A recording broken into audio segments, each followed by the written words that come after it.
Hello everyone, welcome back to my channel. कैसे हो आप सब? आई रियली होप कि आप सभी अच्छे हों और सेफ हों। तो आज की वीडियो में हम डिस्कस करेंगे ग्रुप्स एंड रिंग्स को फर्दर। 1.3 तक का कंसेप्ट मैंने आपको ऑलरेडी करवा दिया है। आप में से किसी ने भी कोई भी वीडियो नहीं देखी है तो डिस्क्रिप्शन बॉक्स में कंप्लीट प्लेलिस्ट का लिंक मिल जाएगा। जो भी लेक्चर अब तक नहीं देखा आप वहाँ जाके उसको देख सकते हो। आज की वीडियो में डिस्कस करने वाले हैं 1.4 का basic concept which is cyclic group. ठीक है, साइक्लिक ग्रुप को समझने से पहले आपको पता होना चाहिए कि ग्रुप क्या होता है। एक बार मैं आपको रिमाइंड करवा देती हूँ। ग्रुप क्या हुआ करता था, एक कोई भी नॉन एम्प्टी सेट किसी भी बाइनरी ऑपरेशन स्टार के साथ मिलकर अगर 4 प्रॉपर्टीज़ को सेटिस्फाई करता था तो वो एक ग्रुप बनता था। और वो प्रॉपर्टीज़ क्या होती थी? First one is your closure law, second one is your associative law, third one is your identity and fourth one is inverse. अगर कोई सेट, एक नॉन एम्प्टी सेट किसी भी बाइनरी ऑपरेशन के साथ इन 4 प्रॉपर्टीज़ को फॉलो करता है तो वो एक ग्रुप बनाता है। और अगर एक ग्रुप को एबिलियन ग्रुप प्रूव करना हो तो फिफ्थ प्रॉपर्टी कॉम्यूटेटिव प्रॉपर्टी हम प्रूव करते हैं। डिटेल में समझने के लिए आप ग्रुप की स्टार्टिंग की वीडियोस को देख सकते हो। ठीक है, तो ये बात तो थी ग्रुप की। आज हम पढ़ते हैं कि साइक्लिक ग्रुप्स क्या होते हैं। देखो, कोई भी एक ग्रुप है जी, अगर उसमें किसी एलिमेंट लेट से ए के लिए क्या हो, every element x of g is of type a raise to the power n। कोई भी इसके अंदर बिलोंग करने वाला एलिमेंट है a और g के हर एक एलिमेंट, मान लो कोई x एलिमेंट है, वो इस टाइप का हो कि आप उसको a की पावर में लिख सको, a की पावर n लिख सको, जहाँ पे n क्या है, कोई भी एक इंटीजर है। तो g क्या है आपका, एक साइक्लिक ग्रुप है और इसको हम डिनोट करते हैं ऐसे। अभी समझते हैं, देखो ध्यान से। जैसे कि g को हम ऐसे लिख सकते हैं a raise to the power -3, a raise to the power -2, a raise to the power -1, identity element a की पावर 2, a की power 3 and up to so on. इसको बोलते हैं हम कि ये g क्या है, एक साइक्लिक ग्रुप है। कब है g साइक्लिक ग्रुप? जब आप g के किसी भी एलिमेंट लेट से x को किसकी टर्म्स में लिख सको, a की पावर समथिंग लिख सको, और वो समथिंग क्या होगा, कोई भी एक इंटीजर होगा। अभी एग्जांपल से समझाऊंगी तो और क्लियर हो जाएगा। इसको डिनोट करते हैं हम इस तरह से। और ये जो a है, जिसकी पावर में आप किसी भी नंबर को लिख सकते हो, तो वो जो नंबर होता है वो उस ग्रुप का क्या बन जाता है, जनरेटर। यहाँ पे जो a है ये क्या है, इस ग्रुप का जनरेटर है। ठीक है, फॉर एग्जाम्पल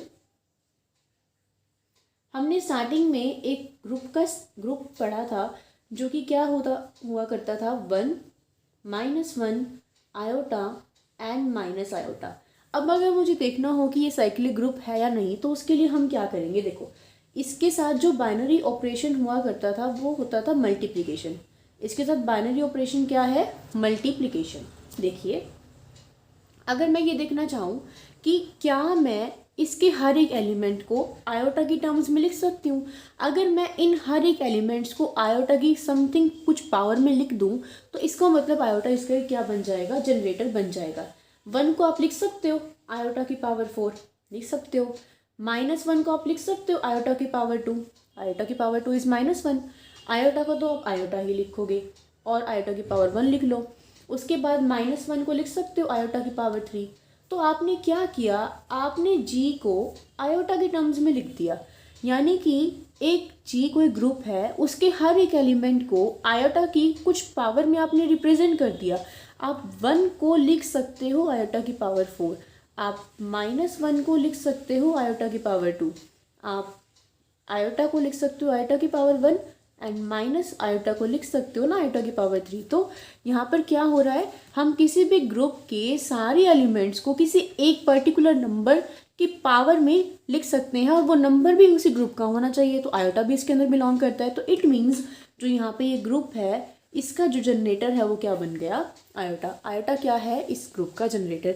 ऐसा नहीं है कि एक ग्रुप का एक ही जनरेटर हो सकता है, नहीं, कितने भी हो सकते हैं, वो डिपेंड करता है। अब देखो, मैं इसको चेक करती हूँ कि क्या मैं माइनस आयोटा के टर्म्स में लिख सकती हूँ। देखिए, अगर आप इसको ऐसे लिखना चाहो, 1 है, 1 को ऐसे लिख सकते हो माइनस आयोटा की पावर 4, 1 ही आएगा। देन -1 है तो इसको लिख सकते हो माइनस आयोटा का स्क्वायर। देन आयोटा को कैसे लिख सकते हो, माइनस आयोटा की पावर 3, और माइनस आयोटा को कैसे लिख सकते हो, माइनस आयोटा की पावर 1। तो आपने क्या किया, हर एक एलिमेंट को माइनस आयोटा की कुछ पावर में रिप्रेजेंट कर दिया, तो इट मीन्स माइनस आयोटा भी क्या बन गया, इसका एक जनरेटर बन गया। लेकिन अब अगर आप इसको 1 की पावर में लिखना चाहो, ठीक है, तो 1 की पावर आप कुछ भी करोगे तो क्या वो आयोटा आएगा, नहीं आएगा ना। तो इसका मतलब 1 इसका जनरेटर नहीं बन सकता, और ऐसी -1 भी नहीं बन सकता। तो इसके जनरेटर क्या हुए, आयोटा और माइनस आयोटा इस एक ग्रुप के जनरेटर हैं। ठीक है, एक और 2-3 एग्जाम्पल और देख लेते हैं हम। देखो, ये वाला भी एक सेट हुआ करता था हमारे पास, 1 3 4 5 9 और मल्टीप्लिकेशन मॉडुलो 11। अब मुझे ये देखना है कि इस ग्रुप का जनरेटर कौन बनेगा। 3 से चेक करके देखो, मतलब मेन काम है यहाँ पे बाइनरी ऑपरेशन का। कैसे, देखिए, अगर आप 3 की पावर 1 करते हो 3 आता है, क्यों, अभी बताती हूँ मैं इसको कैसे सॉल्व करना है। 3 की पावर अगर आप 2 करोगे ना तो उसको 9 नहीं लिखना, ये चीज़ मैंने आपको स्टार्टिंग में क्लियर करी थी। 3 की पावर 2 का क्या मतलब है, 3 विद दिस बाइनरी ऑपरेशन, जो कि यहाँ पे क्या है, मल्टीप्लीकेशन मॉडुलो 11 और फिर क्या आएगा 3। इसको हम ऐसे लिखते हैं क्योंकि यहाँ बाइनरी ऑपरेशन डिफाइन है कि ये है। ठीक है, तो 3 3 are 9, 11 को आप डिवाइड करोगे इससे, तो यहाँ पे क्या बचेगा, क्योंकि ये छोटा है तो रिमाइंडर तो बचेगा नहीं, तो आंसर विल बी 9। ठीक है, ऐसे ही 3 की पावर 3 करो, तो 3 की पावर 3 क्या होगा, 3 मल्टीप्लीकेशन मॉडुलो 11। देखो 3 की पावर 3 क्या होगा, ये होगा। बट क्योंकि इस टर्म को हम यहाँ पे ऑलरेडी सॉल्व कर चुके हैं, उसको सॉल्व करके क्या आया 9, तो मैं इसकी जगह डायरेक्ट 9 भी लिख सकती हूँ। 9 मल्टीप्लीकेशन मॉडुलो 11 3। सो 9 3 are 27, 11 को 27 से डिवाइड करो तो 11 2 are 22, 27 में से 22 को माइनस करोगे तो रिमाइंडर विल बी 5। तो इसका आंसर क्या आ गया, 5। ऐसे ही हम क्या कर रहे हैं, हम 3 की पावर्स निकाल रहे हैं ना, कि मैंने 3 की पावर 1 करी तो मुझे 3 मिल गया, मैंने 3 की पावर 2 करी तो मुझे 9 मिल गया, मैंने 3 की पावर 3 करी तो मुझे 5 मिल गया। मतलब 3 की पावर में अगर मैं कर रही हूँ तो मुझे एलिमेंट्स मिल रहे हैं। तो हम वही चेक कर रहे हैं कि क्या सारे नंबर्स हमें मिल रहे हैं। 3 की पावर 4 करो तो वही सेम कंसेप्ट है कि 3 multiplication modulo 11 3 multiplication modulo 11 3 multiplication modulo 11 3। तो इस वैल्यू को हम ऑलरेडी सॉल्व कर चुके हैं, तो आंसर क्या है 5। तो मैं डायरेक्ट यहाँ पे 5 लिख रही हूँ। Then multiplication modulo 11 and then 3। So 5 3 are 15, 11 को 15 से डिवाइड करोगे तो रिमाइंडर विल बी 4। ठीक है, और 3 की पावर 5 करो तो 4 करके सॉल्व कर क्या आया है 4 multiplication modulo 11 and then 3। So 4 3 are 12, 11 को डिवाइड करोगे 12 से, सो रिमाइंडर विल बी 1। अब देखो जी के हर एक एलिमेंट को, सबसे पहला एलिमेंट क्या है 1, 1 को 3 की टर्म्स में कैसे लिख सकते हैं 3 की पावर 5। देन क्या है 3, 3 को 3 की टर्म्स में कैसे लिख सकते हैं 1। देन 4, 4 को हम 3 की पावर में in the terms of power कैसे लिख सकते हैं 3 की पावर 4। 5 को कैसे लिख सकते हैं 3 की पावर 3 एंड 9 को कैसे लिख सकते हैं 3 की पावर 2।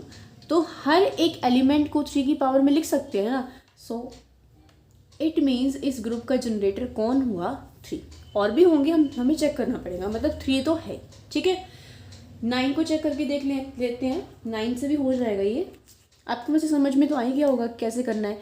9 को आप कुछ चेक करके देखना। देखो 9 की पावर 1 करोगे 9, 9 की पावर 2 करोगे तो 9 multiplication modulo 9। So 9 9s are 81 and then आप उसको 11 से डिवाइड करोगे, so remainder will be 4।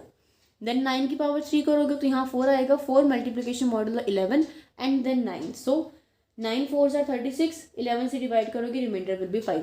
Same as it is 9 भी आपका एक जनरेटर बन जाएगा। इसी तरह से आप और चेक करके देखना 4 5 या 1 बन रहे हैं नहीं बन रहे। मैंने आपको 3 का चेक करके दिखा दी। ठीक है, अब कुछ क्लियर हुआ कि जनरेटर होते क्या है। और फर्दर आप एग्जाम्पल देख सकते हो इसके। अभी तक हमने फाइनाइट ग्रुप्स के एग्जाम्पल देखे। अगर आप इनफाइनाइट ग्रुप लो, जैसे कि let z be the set of integers, तो इंटीजर वैल्यूज कैसी होती हैं, यहाँ -2 -1 0 1 2 and up to so on. कोई भी अपने इंटीजर का सेट ले लिया। अब अगर हम ये देखना चाहें कि क्या हम इस इंटीजर के सेट को भी लिख सकते हैं, तो देखो इस इंटीजर का जो जनरेटर होगा वो बनेगा 1। 1 कैसे बनेगा देखिए, और जो बाइनरी ऑपरेशन होता है वो यहाँ पे होता है प्लस। ठीक है, तो देखो 1 है, 1 की पावर 0 करोगे 1 आएगा, 1 की पावर 1 करोगे तो क्योंकि बाइनरी ऑपरेशन प्लस है तो 1 + 1 = 2। देन 1 की पावर अगर आप 3 करोगे सो 2 + 1 = 3। अभी कंफ्यूज मत होना कि मैंने डायरेक्ट 2 कैसे लिख दिया, ये चीज़ मैं आपको समझा चुकी हूँ कि इसको हम 1 + 1 + 1 लिखेंगे और 1 + 1 यहाँ 2 है, इसी तरह से मैंने इसको डायरेक्ट 2 लिख दिया। ठीक है, 1 की पावर 4 करोगे तो ऐसे ही, यानी कि 3 + 1 4। इसका मतलब जितनी 1 की पॉजिटिव पावर लोगे सारे के सारे पॉजिटिव इंटीजर आ जाएंगे।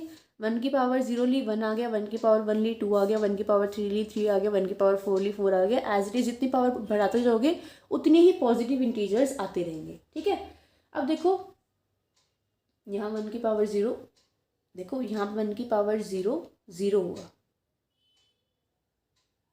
ठीक है, क्योंकि यहाँ पे आइडेंटिटी एलिमेंट इस सेट में 0 है ना, तो 1 की पावर 0 करने पर 0 आएगा। उसके बाद देखो अगर आप 1 की पावर -1 लोगे तो क्या आएगा, -1। ठीक है, और 1 की पावर -2 लेते हैं। इसको सॉल्व करने के लिए मैं इसको ऐसे लिख सकती हूँ, 1 की पावर 2 और उसकी पावर -1। इसको, इस पावर को हम ऐसे तो लिख ही सकते हैं। और 1 की पावर 2, देखो ये 1 की पावर 2 है, 1 की पावर 2 की क्या वैल्यू है 2, और 2 की पावर -1 का क्या मतलब हो गया -2। ऐसे ही अगर आप 1 की पावर -3 लो तो उसको आप ऐसे ले सकते हो ना, 1 की पावर 3 की पावर -1। 1 की पावर 3 देखो कितना है 3, और उसकी पावर -1 इट मीन -3। तो ऐसे करने से आपके पास क्या आ जाएंगी, सारी की सारी नेगेटिव वैल्यूज। तो 1 क्या हो जाता है इंटीजर्स के केस में, दिस इज जनरेटर। ठीक है, अब आपकी बुक में एग्जाम्पल्स दे रखे हैं तो एक बार उन एग्जाम्पल्स को भी देख लो। फर्स्ट एग्जाम्पल है, आपको जी सेट दिया हुआ है 0 1 2 3 4 5। बाइनरी ऑपरेशन दिया हुआ है एडिशन मॉडुलो 6, और प्रूव करना है कि जी एक साइक्लिक ग्रुप है, और शो करना है कि 1 और 5 उसके जनरेटर्स हैं। पहले तो ये शो करना है कि ये जनरेटर एक साइक्लिक ग्रुप है, और शो करना है कि 1 और 5 इसके क्या है, जनरेटर है। ठीक है, देखो जनरेटर को प्रूफ करने के लिए आप इसको किसी भी एक नंबर की उसमें पावर में दिखा दो तो ये क्या बन जाएगा, एक साइक्लिक ग्रुप बन जाएगा। क्योंकि इसमें ये शो करना है कि भाई 1 और 5 इसके जनरेटर है, तो आप इसको 1 से प्रूव करके दिखा दो या 5 से प्रूव करके दिखा दो। अगर आपने इसको किसी भी एक नंबर की टर्म्स में लिख दिया तो ये एक साइक्लिक ग्रुप बन जाएगा। क्योंकि हमें शो करना है कि 1 और 5 इसके जनरेटर हैं, तो हम इसको प्रूव भी इनसे करके दिखा देंगे। हम इसको 1 से प्रूव करके दिखा देंगे तो साइक्लिक भी प्रूव हो जाएगा, और यहाँ से हमारा एक पार्ट भी सॉल्व हो जाएगा। तो देखो कैसे करना है, वही सेम कंसेप्ट है जो मैंने आपको भी समझाया था। 1 लेंगे, सबसे पहले 1 की पावर 1 करेंगे, तो क्योंकि एडिशन मॉडुलो 6 है तो 1 ही आएगा। 1 की पावर 2 करेंगे तो 1 एडिशन मॉडुलो 6 1 आएगा। 1 + 1 = 2। 6 को डिवाइड नहीं कर सकते क्योंकि नंबर छोटा है तो 2 ही आएगा।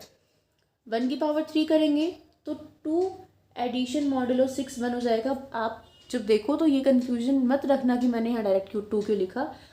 लो मैं ऐसे लिख देती हूँ, ठीक है, इसको ऐसे लिख लो। ठीक है, कि 1 की पावर 2 की जो वैल्यू थी एडिशन मॉडुलो 6 और 1, तो 2 + एडिशन मॉडुलो 6 1, 2 + 1 = 3। इसको डिवाइड करोगे तो 3 ही आएगा। 1 की पावर 4 को कैसे लिख सकते हैं, 1 की पावर 3 एडिशन मॉडुलो 6 एंड 1, तो रिमाइंडर क्या आएगा 4। 1 की पावर 5 कैसे लिखोगे, 1 की पावर 4 एडिशन मॉडुलो 6 और 1, 4 + 1 = 5। इसको डिवाइड नहीं कर सकते, आंसर विल बी 5 ओनली। 1 की पावर 6 करोगे, सो 1 की power 5 addition modulo 6 and then 1, so 5 + 1 = 6। 6 को 6 से डिवाइड करोगे, रिमाइंडर विल बी 0। देखो 0 1 2 3 4 5, आपने किसी भी ग्रुप को 1 की टर्म्स में रिप्रेजेंट करके दिखा दिया तो 1 इसका क्या बन गया, जनरेटर बन गया। तो ये ग्रुप एक साइक्लिक ग्रुप प्रूव हो गया, और हमें इस 1 और 5 को जनरेटर प्रूव करके दिखाना है। तो यहाँ से 1 तो इसका जनरेटर प्रूव हो ही गया, 5 रह गया, 5 को भी करके देख लेते हैं। देखो 5 raised to the power 1 is 5, 5 raised to the power 2 is 5, addition modulo 6 and then 5, 5 + 5 is 10, 10 को 6 से डिवाइड करोगे, रिमाइंडर विल बी 4। 5 की पावर 3 करोगे, this is equals to 5 raised to the power 2 addition modulo 6 and then 5, और you can write as 4 addition modulo 6 and then 5. 5 + 4 is 10. इसको divide करोगे, sorry 5 + 4 is 9. 6 से divide करोगे, रिमाइंडर विल बी 3.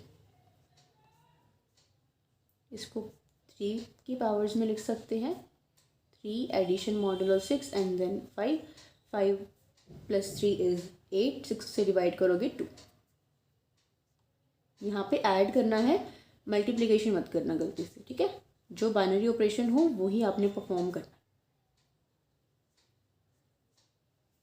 और 5 करोगे तो आपके पास 6 करो.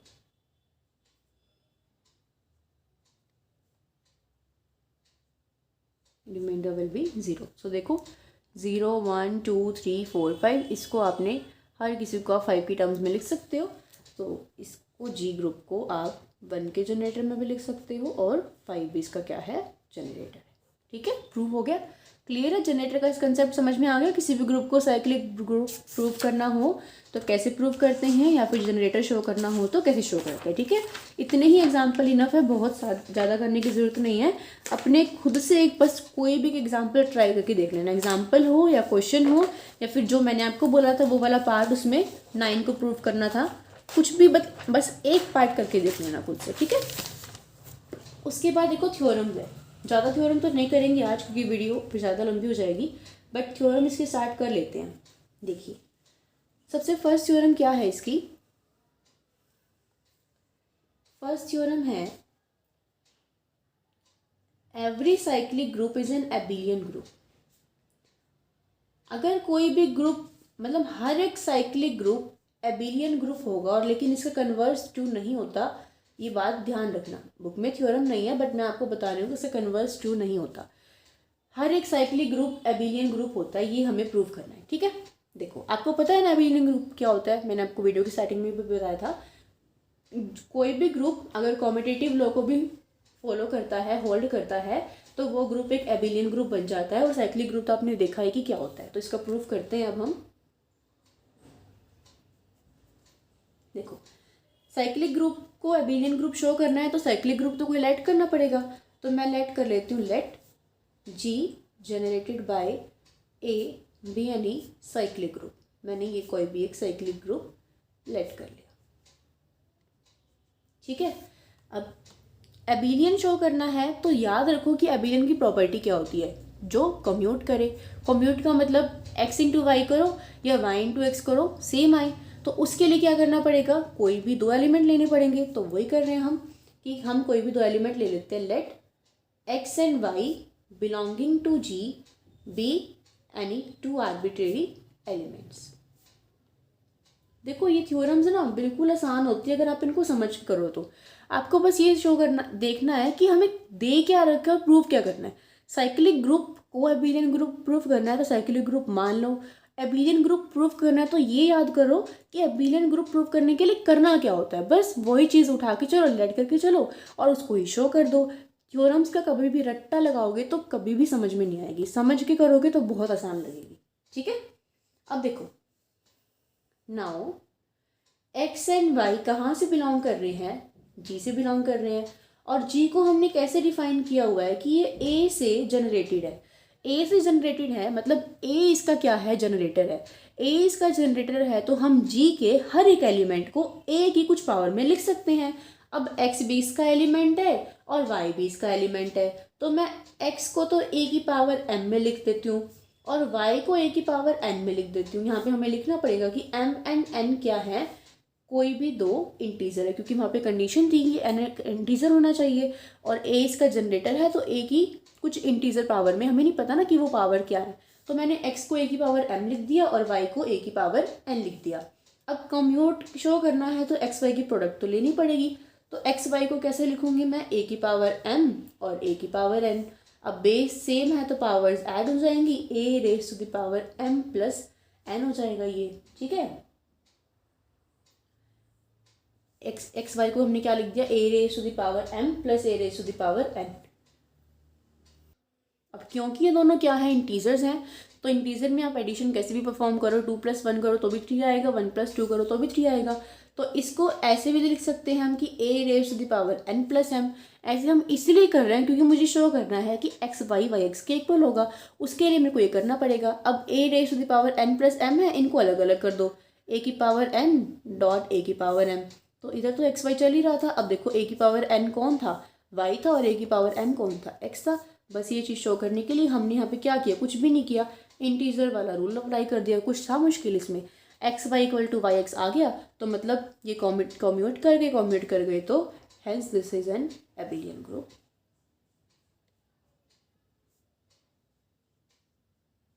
ठीक है, समझ में आ गया क्या था इस थ्योरम में, साइक्लिक ग्रुप जो होगा वो एबिलियन भी ज़रूर होगा। ठीक है जी, मतलब कोई भी अगर नॉन एबिलियन ग्रुप है तो वो साइक्लिक नहीं हो सकता। कहने का मतलब ये है कि कोई नॉन साइक्लिक, अगर कोई नॉन एबिलियन ग्रुप है तो वो साइक्लिक नहीं हो सकता। ये है इस थ्योरम का मतलब, और कन्वर्स इसका ट्रू है ही नहीं। एक और थ्योरम देख लेते हैं, क्या है theorem, if A is a generator off cyclic group, if A is a generator off cyclic group, इसको ऐसे लिख लो आप कि ऐसे आई है। ठीक है, तो ये शो कर रहे हैं, ये कह रहे हैं कि देन ए इनवर्स भी क्या होगा, इसका जनरेटर होगा। मतलब अगर ऐसे है तो इसको आप ऐसे भी लिख सकते हो। ये कह रहे हैं अगर ए किसी भी ग्रुप का जनरेटर है तो उसका इन्वर्स भी उसका जनरेटर होगा। ठीक है, देखो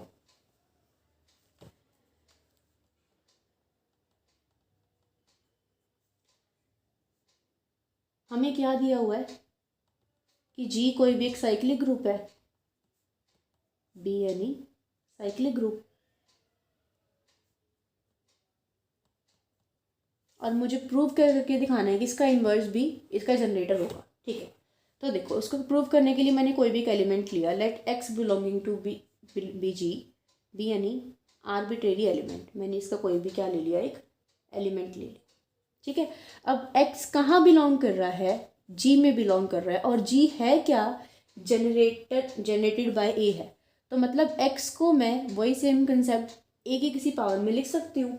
ठीक है, for n belonging to any integer.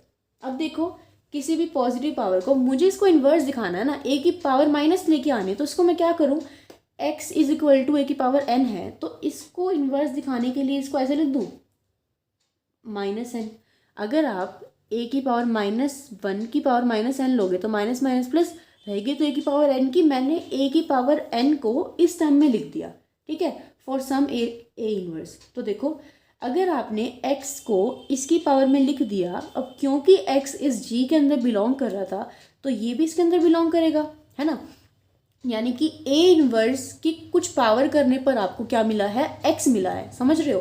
a की पावर -1 यानी कि a इनवर्स करने पर आपको क्या मिल रहा है, a इनवर्स की कुछ पावर करने पर आपको अगर x मिल रहा है जो कि इस ग्रुप का एलिमेंट है, तो इससे क्या शो हो रहा है कि ये a की पावर -1 क्या बन गया, इस ग्रुप का जनरेटर बन गया। ये तो शो हो रहा है। हाँ कुछ मुश्किल, देखो ग्रुप था साइक्लिक तो ये ए से जनरेटेड होगा, शो करना था कि इसका इन्वर्स भी ऐसे ही होगा, तो हमने क्या किया, कोई भी एक एलिमेंट ले लिया, उसकी पावर, अब क्योंकि ये जनरेटेड बाय ए है तो ए की पावर एन करने पर एक्स मिलेगा, इसको मैंने इस टर्म में लिख दिया। अब इसकी ये पावर करने पर, इसकी कुछ पावर करने पर आपको एक्स मिल रहा है, तो इसका मतलब क्या हो गया, ये इसका जनरेटर बन गया। बस यही आपको शो करना था।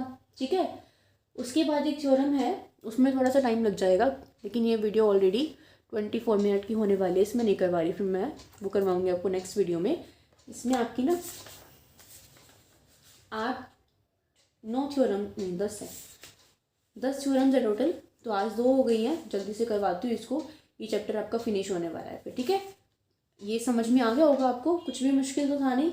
आपकी एक्सरसाइज में साइक्लिक ग्रुप के जो क्वेश्चन दे रखे हैं, अगर कुछ मतलब हो इस कंसेप्ट से रिलेटेड तो उनको ज़रूर ट्राई कर लेना, बाकी जो नहीं होंगे वो मैं करवाऊंगी। थ्योरम्स कर लो एक बारी, फिर क्वेश्चन अपने आप हो जाएंगे सारे। ठीक है, तो ये था आपका आज का topic cyclic group. Cyclic group के एग्जाम्पल्स मैंने आपको डिटेल में अच्छे से समझाए हैं और 2 थ्योरम्स करवाई हैं। फिर भी किसी को कुछ ना समझ में आया हो इसमें से तो आप मुझसे पूछ सकते हो, समझ में आ गया हो तो बता देना, वीडियो अच्छी लगी हो, पसंद आ गई हो, समझ में आया हो तो प्लीज़ वीडियो को लाइक कर देना, अपने क्लासमेट्स के साथ ज़रूर शेयर कर देना। चैनल पे पहली बार विजिट कर रहे हो तो चैनल को सब्सक्राइब करके नोटिफिकेशन बेल को भी ऑल पे क्लिक कर देना, और चैनल के लिए मोर इन्फॉर्मेशन के लिए आप मुझे इंस्टाग्राम पे भी फॉलो कर सकते हो, लिंक आपको अबाउट सेक्शन में मिल जाएगा। ठीक है, so see you guys in the next video, till then bye bye, take care, keep watching, keep studying.